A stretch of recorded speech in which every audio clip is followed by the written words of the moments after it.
Next heading लिखिए formation of rainbow. Formation of a rainbow.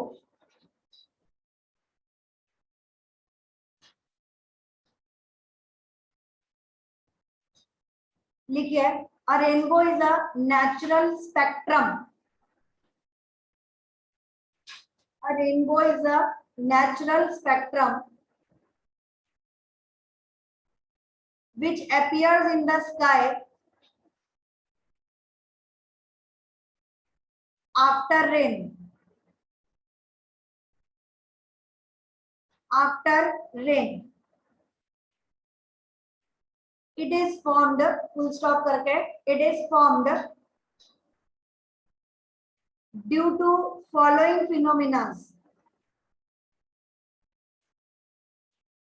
It is formed due to following phenomena.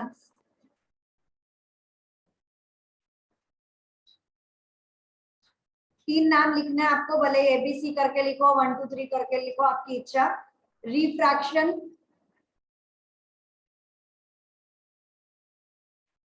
Total internal reflection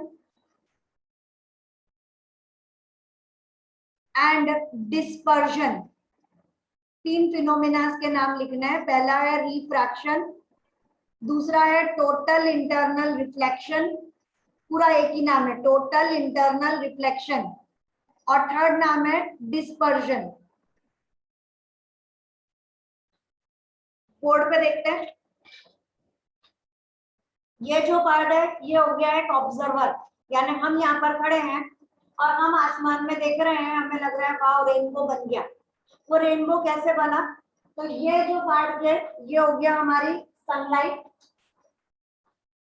ठीक है, यहाँ से sunlight आ रही है।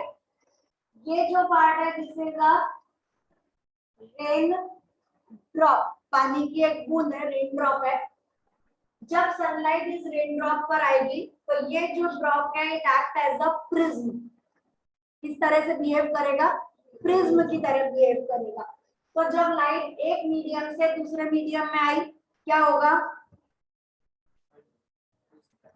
मीडियम चेंज करता है, हम लोग बोलते हैं रिफ्रैक्शन, है ना। जब मीडियम चेंज हुआ तो यहाँ से यहाँ तक लाइट का आना, उसने थोड़ा सा अपना रास्ता बदला, मैंने बिल्कुल स्ट्रेट नहीं ड्रॉ किया, थोड़ा सा इसको नीचे की तरफ किया। This is refraction. ठीक, अब यहाँ टकराई और टकरा के वापिस आई। ये आप लोगों के लिए नया वर्ड है जो मैंने आपको लिखवाया, टोटल इंटरनल रिफ्लेक्शन। उसे मैं आपको अलग तरीके से समझाता हूँ कि यहाँ पर हम लोगों ने ये वाटर भर रखा है, यहाँ से एक ऑब्जेक्ट है, ये रहा, ये लाइट जा रही है, यहाँ से हमें ये दिख रहा है कि इट चेंजेस इट्स पाथ, यानी यहाँ पर ये शो कर रहा है, यहाँ से यहाँ तक भेजते हो, दैट इज रिफ्रैक्शन। थोड़ा आगे गए, यहाँ पे जा रहा है, यहाँ पे जा रहा है, यहाँ पे जा रहा है। अब ये कैसा होने लगा? कैसा दिख रहा है? स्ट्रेट हो गया। और उसके बाद में और अगर हमने एंगल चेंज किया तो फिर ये सीधे जाने की बजाय वापिस नीचे आ गया। अगर किसी चीज से टकराकर लाइट वापिस आती है तो हम इसे नाम देते हैं रिफ्लेक्शन। लेकिन एंगल इतना बदल गया कि रिफ्रैक्शन होते होते होते होते क्या करना चालू कर दिया? रिफ्लेक्शन। एक्चुअली ये 12th स्टैंडर्ड का पार्ट है, टोटल इंटरनल रिफ्लेक्शन हम वहां पर पढ़ते हैं। We read about critical angle and everything. तो उतने में से मैंने खाली आपके काम का वर्ड समझा दिया कि ये ऐसे हमें नजर आ रहा था, हम हर बार एंगल बदलते जा रहे हैं। तो एंगल बदलते बदलते बदलते एक एंगल ऐसा आया क्रिटिकल एंगल के बाद कि वो वाला सीधे जाने की बजाय वापिस नीचे आना चालू हो गया, दैट इज रिफ्लेक्शन। रिफ्रैक्शन के बाद रिफ्लेक्शन आया, वर्ड क्या दे दिया? Total internal reflection. अब इधर देखो क्या हो रहा था? रिफ्रैक्शन में रास्ता बदला था। फायदे से क्या होता है कि यहाँ के बाद उसको यहाँ बाहर निकल जाना चाहिए, लेकिन ये बाहर नहीं निकला, क्या करा? वापिस आ गया। तो ये जो वापिस आया this is called as total internal reflection. इतना समझ में आएगा? अब यहाँ से जब वापिस बाहर आया तो क्या कर दिया इसने? डिस्पर्जन। और यहाँ पे स्प्लिटिंग ऑफ लाइट हमें नजर आई, और यहाँ हम खड़े हैं, हमें 7 कलर का रेनबो नजर आया। तो रेनबो के लिए टोटल 3 प्रोसेस होते हैं। पहला होता है रिफ्रैक्शन, उसके बाद वापिस आया that is total internal reflection, और उसके बाद देखो मैंने यहाँ पर भी एंगल चेंज किया है ना, तो बाहर निकलते हुए भी अपना एंगल चेंज करेगा, और यहाँ तक हमारे तक जब पहुंचेगा तो स्कैटरिंग अकर हो गई, splitting of white light into its 7 components, और हमें रेनबो नजर आना स्टार्ट हो जाएगा। होपफुली समझ में आया। ये सब हम टेक्स्ट बुक के हिसाब से ही चल रहे हैं बेटा, टॉपिक वाइज बिल्कुल जैसा टेक्स्ट बुक में दिया है ऑलमोस्ट हम वही पढ़ रहे हैं, मिलता जुलता लिख रहे हैं, खाली समझने का काम आपको नया लग रहा है। Next heading is atmospheric refraction. Atmospheric refraction,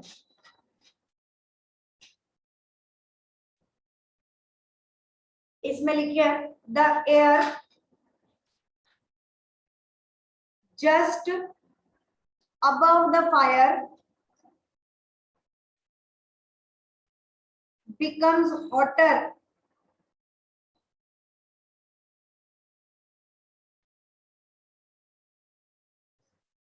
the air just above the fire becomes hotter and rises up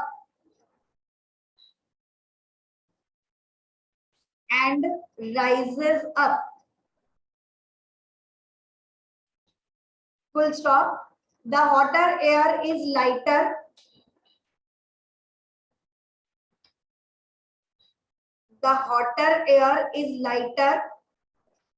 and has less refractive index,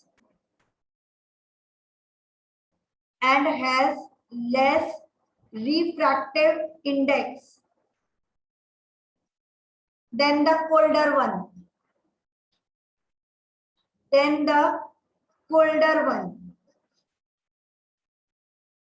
Full stop. Since the physical condition of air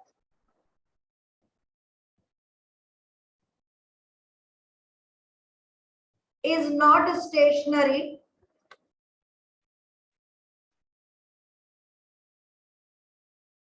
comma, the apparent position,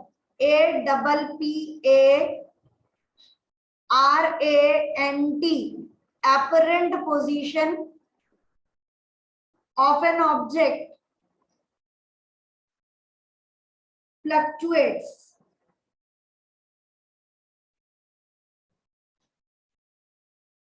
Full stop. This is called as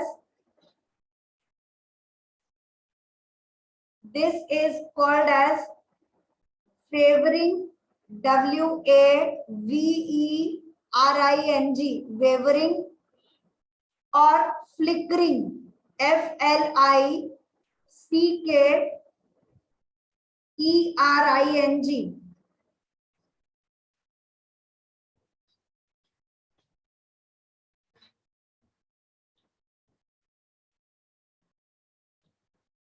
atmospheric refraction. अब refraction का मतलब तो समझ में आ गया कि जब भी लाइट एक मीडियम से दूसरे मीडियम में जा रही है वो अपनी जगह थोड़ी बहुत चेंज कर रही है, ये सब हमने नाम दे दिया। अब यही चीज अगर हम एटमॉस्फेयर पर अप्लाई कर रहे हैं तो वहां रिफ्रैक्शन वर्ड कैसे पढ़ते हैं या क्या काम में आता है, तो उसके लिए वो लोग क्वेश्चन देते हैं। पूरी एक केस स्टडी टाइप का क्वेश्चन इस पर बनता है कि हमारे पास में होली का फेस्टिवल है या कोई भी एक फेस्टिवल का उन्होंने नाम लिख दिया, मेनली होली रहता है क्योंकि होली जलाई जाती है, होली का दहन होता है, तो उस वक्त वहां पर फायर जो है वो अपने को बहुत लंबी लंबी फायर नजर आ रही है, अच्छे से हमें नजर आ रहा है वुड जो है वो बर्न हो रहा है, फायर हो रही है।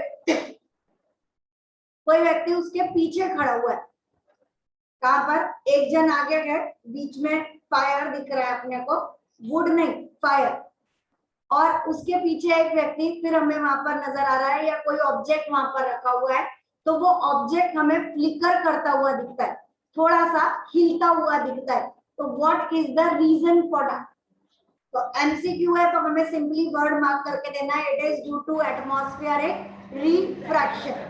एक्सप्लेन करना है तो हम लोग वर्ड बता रहे हैं कि जहां पर आग जल रही है, जहां पर फायर हमें नजर आ रही है, वो ऊपर वाली एयर को क्या कर देगी, इट गेट्स हीट अप। तो जो ऊपर की एयर है इट बिकम्स हॉटर, गर्म हो जाएगी। गर्म हवा जो है वो लाइटर होती है, थोड़ी हल्की हो जाती है, हल्की होगी। सेकेंडली इसका रिफ्रैक्टिव इंडेक्स कम होगा, तो ये हवा ऊपर चली जाएगी और जो कोल्डर वाली है वो नीचे आ जाएगी। तो गर्म हवा ऊपर गई, ठंडी वाली नीचे आई। ये जो मूवमेंट हुआ, इस मूवमेंट के कारण हमें क्या नजर आता है, फ्लक्चुएशन या फ्लिकरिंग, जिसे हम लोग नाम देते हैं वो। तो उसके लिए हमने एक प्रॉपर लैंग्वेज लिखी कि since the physical condition of air is not stationary, physical condition मतलब गर्म हवा का ऊपर जाना और ठंडी हवा का उस जगह को ऑक्यूपाई करना। इट इज नॉट नेसेसरी कि ऊपर वाली नीचे आई है, साइड वाली हवा भी यहाँ पर आ सकती है, कहना मैम आप ऐसे ही बता रहे हो, ऐसा नहीं। गर्म हवा ऊपर जाएगी, ठंडी हवा भले यहाँ से आ रही है, यहाँ से आ रही है, जो भी, लेकिन जो भी फिजिकल कंडीशन है it is not constant, it is not stationary, which causes flickering or which causes wavering। इसे हम लोग वर्ड देंगे एटमॉस्फेरिक रिफ्रैक्शन के अंदर। लेकिन एटमॉस्फेरिक रिफ्रैक्शन में हमने जो मेनली अभी टर्म पढ़ा, वो टर्म कौन सा है, फ्लिकरिंग और वेवरिंग। ठीक है, इसके लिए क्वेश्चन मैंने बताया कि ये जो क्वेश्चन इसके अंदर आता है वो मेनली फायर से रिलेटेड आता है, इसीलिए मैंने आपको बताया वाटर एयर का ऊपर जाना और ये सारे मूवमेंट। अब नेक्स्ट क्लास में हम लोग टॉपिक लेंगे अबाउट ट्विंकलिंग ऑफ स्टार्स, या स्टार जो है वो अपनी एक्चुअल पोजीशन से कैसा दिखता है, थोड़ा ऊपर या थोड़ा नीचे, थोड़ा सा ऊपर। ये अपन हम कल पढ़ेंगे कि अगर स्टार की ये पोजीशन है तो वो हमें थोड़ा सा ऊपर नजर आता है। मैंने एक वर्ड आपको लिखवाया एपरेंट।